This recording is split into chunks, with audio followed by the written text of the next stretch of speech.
नमस्कार दोस्तों, स्वागत है आपका एम्स क्लासेस के इस नए वीडियो में।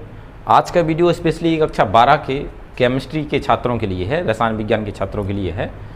उनके लिए ख़ास तौर से शुरुआत से हमने इसमें शुरू किया है और आज हम पहली यूनिट जो है वो है ठोस अवस्था। हम इसके बारे में पढ़ेंगे और इसके अंदर का जो टॉपिक है ठोसों का वर्गीकरण एवं संरचना, इसके बारे में ख़ास तौर से आज हम लोग पढ़ेंगे। तो इसमें हमें पहले पढ़ना है कि ठोस क्या है। तो ठोस जानने के लिए हमें ये जानना है कि भाई पदार्थ क्या होता है। तो पदार्थ के बारे में हम लोग सबसे पहले जानते हैं। सबसे पहला जो टॉपिक रहेगा हमारा पदार्थ। पदार्थ को हम द्रव्य भी बोलते हैं कहीं कहीं, इसको हम अंग्रेजी में मैटर बोलेंगे। तो क्या होता है ये मैटर, जानते हैं। हमारे जो इन्वायरमेंट है, हमारा इन्वायरमेंट है, उसमें पाई जाने वाली सभी चीज़ें, वस्तुएं, जो भी चीज़ें हमारे आसपास पाई जाती हैं, तो वो सब क्या है, आपके पदार्थ कहलाते हैं। हर चीज़ पदार्थ है। तो हम इसमें इसकी छोटी सी परिभाषा लिख सकते हैं। हमारे चारों ओर पाए जाने वाली सभी वस्तुएं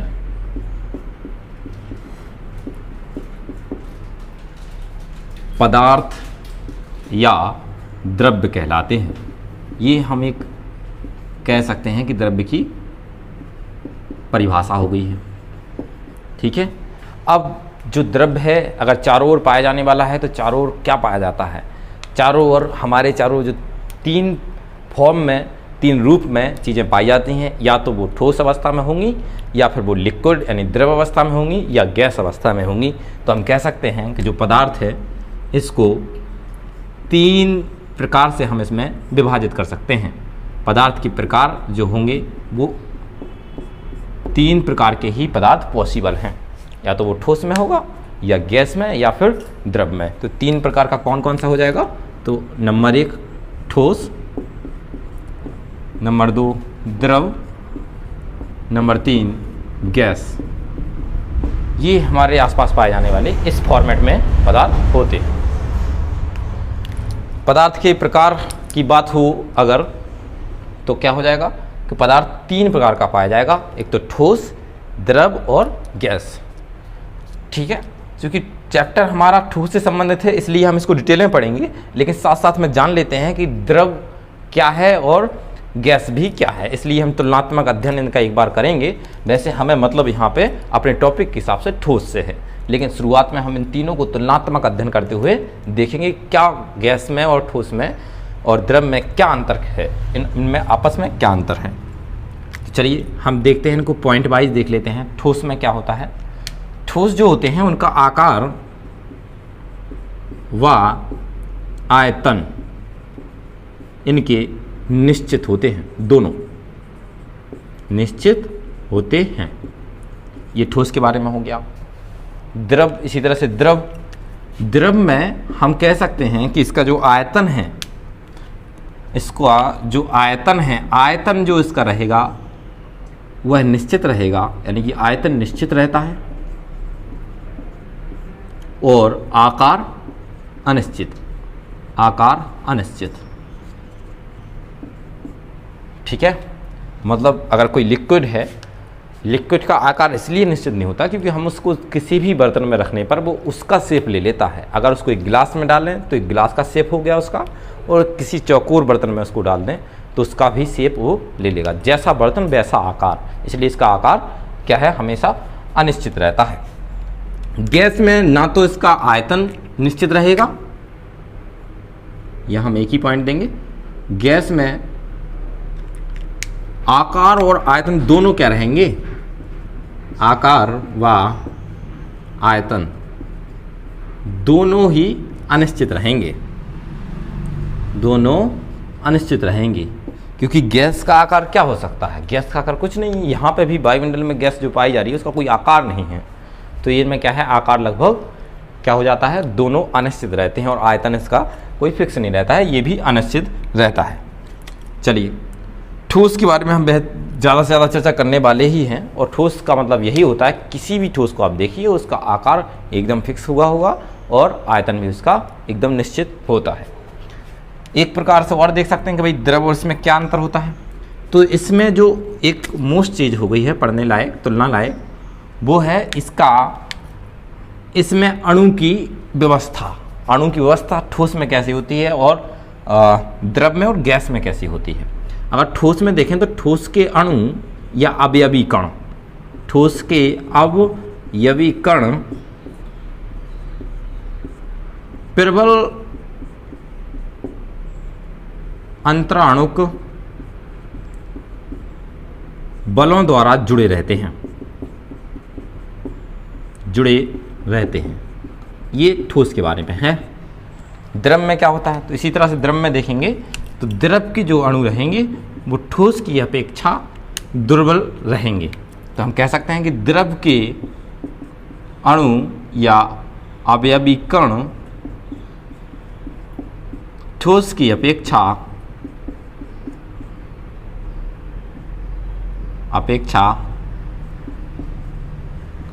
कम या दुर्बल अंतरा अणुक बलों द्वारा जुड़े रहते हैं, ये हम कह सकते हैं कि भाई इसमें द्रव में ये व्यवस्था है, ठीक है। और इसमें अंतराणुक बल जो गैस में है उसमें तो लगभग नगण्य रहता है, मतलब ना के बराबर इसमें अंतराणुक बल तो रहता है। तो इसमें हम कह सकते हैं कि गैस में अवयवी कणों के बीच अंतराणुक बल नगण्य रहता है, इसमें लगभग ना के बराबर रहता है। अब लिक्विड में क्या है, लिक्विड में जो भी चीज़ है वो तरल के रूप में होती है, तो आप जानते ही हैं। गैस में गैसीय रूप में होती है और ठोस में ठोस के रूप में होती है। चलिए अब यहाँ पे हम बात करेंगे मेनली ठोस की, क्योंकि चैप्टर हमारा ठोस के बारे में है। सॉलिड स्टेट, पदार्थ की सॉलिड अवस्था क्या होती है उसके बारे में है। तो हम यहाँ पे डाल लेते हैं कि ये ठोस है इसको कितने प्रकार में विभाजित किया जाता है। तो हम कह सकते हैं ठोस के प्रकार। देखिए ठोस को मुख्य रूप से हम कह सकते हैं दो भागों में बांटा गया है। तो यहाँ लिख लेंगे ठोस को मुख्य रूप से दो भागों में बांटा गया है। नंबर 1 में है क्रिस्टलीय ठोस और नंबर 2 में हो जाएगा आपका अक्रिस्टलीय ठोस। अक्रिस्टलीय ठोस।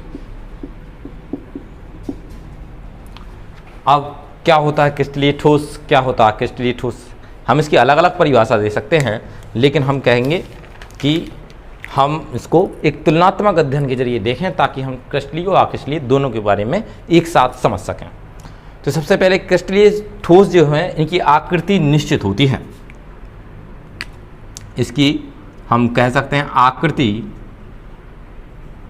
निश्चित होती है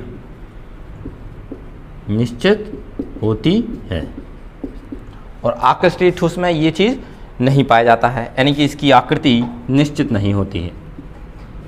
आकृति निश्चित नहीं होती है, ठीक है। हम नेक्स्ट पॉइंट में चर्चा करेंगे कि इनके मध्य जो कणों की व्यवस्था है वो दीर्घपरासी व्यवस्था होती है।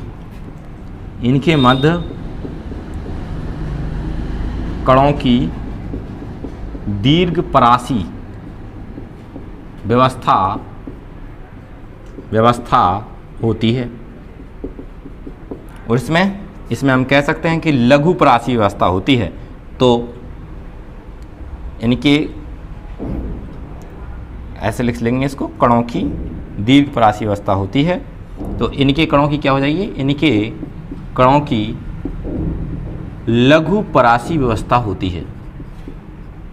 परासी व्यवस्था होती है,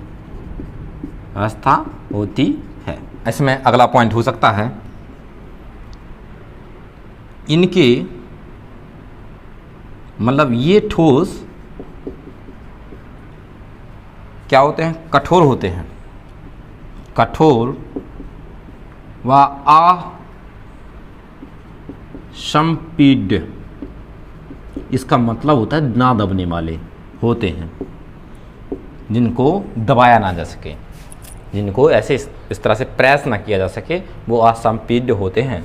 और अक्रिस्टलीय ठोस होते हैं आपके अतिशीतित द्रव, इसको हम कह सकते हैं ये ठोस अतिशीतित द्रव होते हैं, द्रव होते हैं। ठीक है, ये हो गई है। एक पॉइंट और हम इसमें देखेंगे कि इनका जो गलनांक होता है, इनका गलनांक निश्चित होता है, निश्चित होता है। ये जितने टेम्परेचर पर गलना शुरू होंगे तो उतने में पूरे के पूरे गल जाएंगे, इसलिए इसका गलनांक फिक्स होता है। ठीक है, और यहाँ कह सकते हैं कि इसका गलनांक, ये ठोस पहले गर्म करने पर नरम हो जाते हैं, फिर द्रव में बदलने लगते हैं। ये इसके लिए आप मान सकते हैं कि जिस तरह से हम कह सकते हैं कि पानी में बदलना, मतलब पहले आप इसके उदाहरण पे हम प्लास्टिक को ले सकते हैं। प्लास्टिक को हम क्या करते हैं, उसको गर्म करेंगे, पहले नरम पड़ेगा और फिर धीरे धीरे वही ठोस द्रव में बदलने लगेगा, तो ये अक्रिस्टलीय ठोस में आएगा। और यहाँ हम अपने सामने रख सकते हैं, इसमें हम नमक रख सकते हैं और लोहा भी रख सकते हैं जो क्रिस्टलीय ठोस में आता है। तो हम इसके उदाहरण भी लिखे दे रहे हैं एक दो। यहाँ हम कह सकते हैं एग्जाम्पल में लोहा, नमक आदि। यहाँ हम कह सकते हैं कांच, प्लास्टिक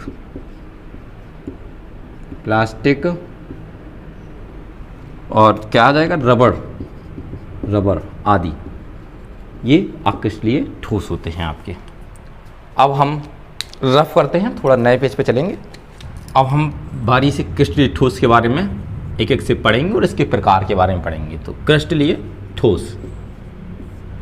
ठोस हम ये मेन हेडिंग लिखेंगे। इसकी परिभाषा हम छोटी सी दे सकते हैं, वैसे हमने तुलनात्मक अध्ययन किया, वहाँ हमने इसको पढ़ ही लिया है, फिर भी हमें एक निश्चित परिभाषा देना है, तो हम कह सकते हैं वे ठोस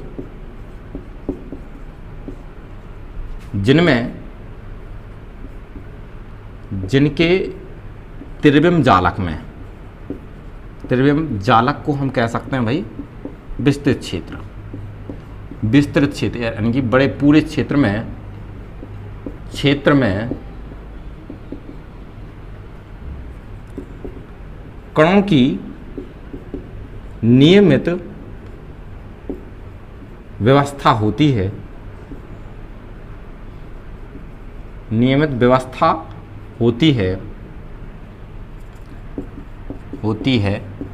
क्रिस्टलीय ठोस कहलाते हैं। या फिर ये लिख लीजिए इसी में, और इनके कणों के मध्य दीर्घ परासी व्यवस्था होती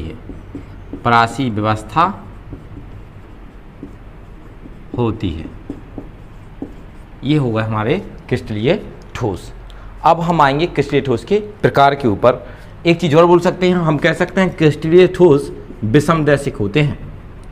इस नोट में हम लिख लेंगे क्रिस्टलीय ठोस विषमदैशिक होते हैं।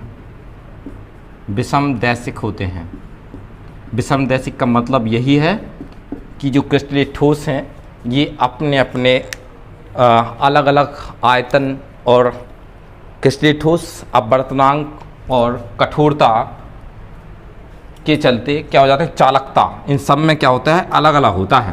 तो विषमदैशिक का मतलब है कि ये जो अपवर्तनांक है, चालकता है, इन गुणों में क्रिस्टलीय ठोस क्या हो जाता है, अलग अलग हो जाता है। अब क्रिस्टलीय ठोस के प्रकार पे आते हैं। क्रिस्टलीय ठोस के प्रकार, ये चीज़ पढ़ेंगे हम नेक्स्ट टॉपिक।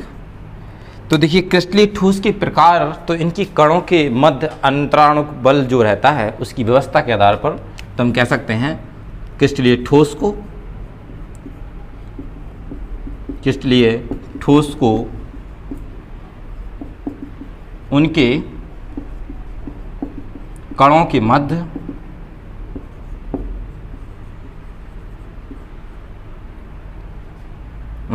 के मध्य अंतराणुक बलों के आधार पर 4 प्रकार से बांटा गया है। 4 प्रकार से बांटा गया है। ठीक है, तो ये निम्न 4 प्रकार से बांटा गया है। तो पहले देख लेते हैं आयनिक ठोस, दूसरे में हो जाएगा सहसंयोजक ठोस,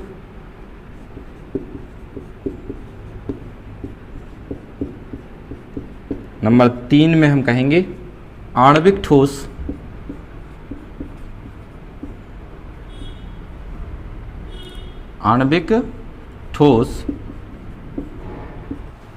नंबर 4 हो जाएगा धात्विक ठोस। नेक्स्ट वीडियो में हम इनके आयनिक ठोस, धात्विक ठोस और आणविक ठोस, इन सहसंयोजक ठोस भी, इन चारों के बारे में बड़े विस्तार से पढ़ेंगे। वीडियो लंबा हो सकता है और पहला वीडियो है केमिस्ट्री का, इसलिए अभी इतना ही रहने देते हैं। कल से हम लोग इसमें आगे इन सब चीज़ों को डिटेल में पढ़ेंगे, विस्तार से पढ़ेंगे। नमस्कार।